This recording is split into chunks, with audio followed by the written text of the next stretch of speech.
Her body had gone into complete shock. She had landed in hospital for 2 weeks. That was then, this is now. I'm too strong to break over, Mandla.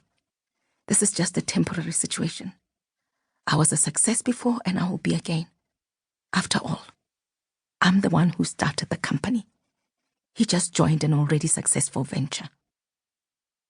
The elevator pinged, and the doors slid open. As she stepped into the elevator, she started back in surprise.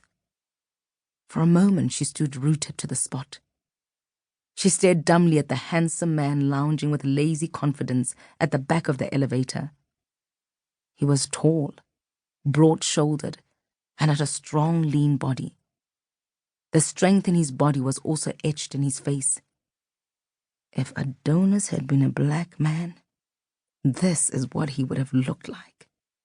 Sindi silently admired his face. Big dark eyes, thick brows, strong nose and full juicy lips. He cocked his head at her. Going up? He asked in a baritone that made her ears ring. His voice reminded her of whiskey. It had the same richness as the color, the same smoothness as the liquid, and it invoked the warmth of a mouthful. The fog that had settled over her mind slowly lifted as each word punctured her brain and was deciphered. Yes, sorry, she stammered as she stepped into the elevator. I was just surprised to see you there. I didn't expect the elevator to be occupied. She moved to the number pad but saw F6 had been pressed already. She also noted there was a parking floor. That must be where he caught the elevator. She gave him a small smile before she settled herself in the opposite corner.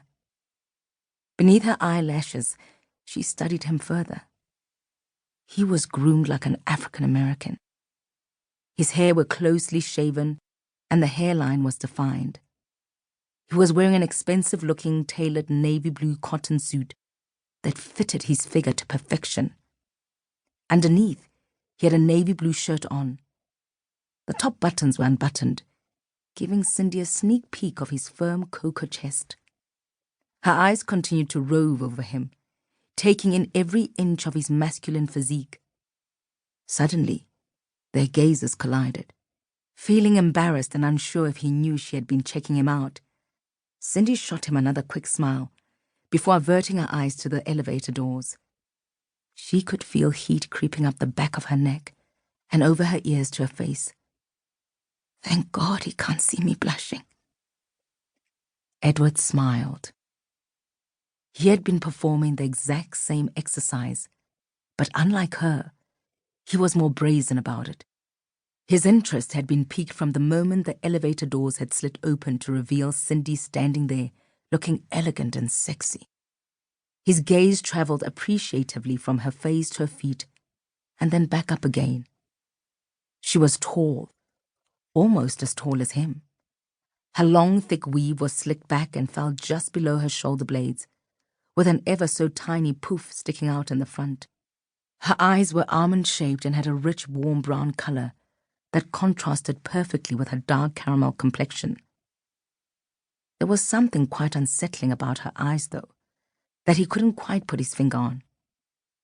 She was wearing a midnight blue three-quarter-sleeved figure-hugging boat-neck dress that ended just below her knees. Her jewelry consisted of a pair of gold statement earrings and a plain gold cuff bracelet on her wrist. She was holding an A4 envelope size bag Chanel. He'd recognize it anywhere. After all, he had bought one just like it for his sister as an early graduation gift last year. His gaze traveled even further down.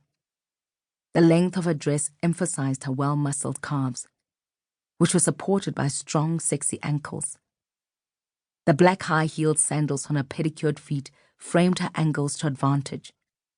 Her body was evenly proportioned and average-sized, and her round curves highlighted her luscious, soft femininity. Edward felt a strong desire to engage with her. "Merry Christmas," he said, breaking the silence. Still feeling embarrassed, she shot him a quick glance that avoided meeting his eyes. "Thank you."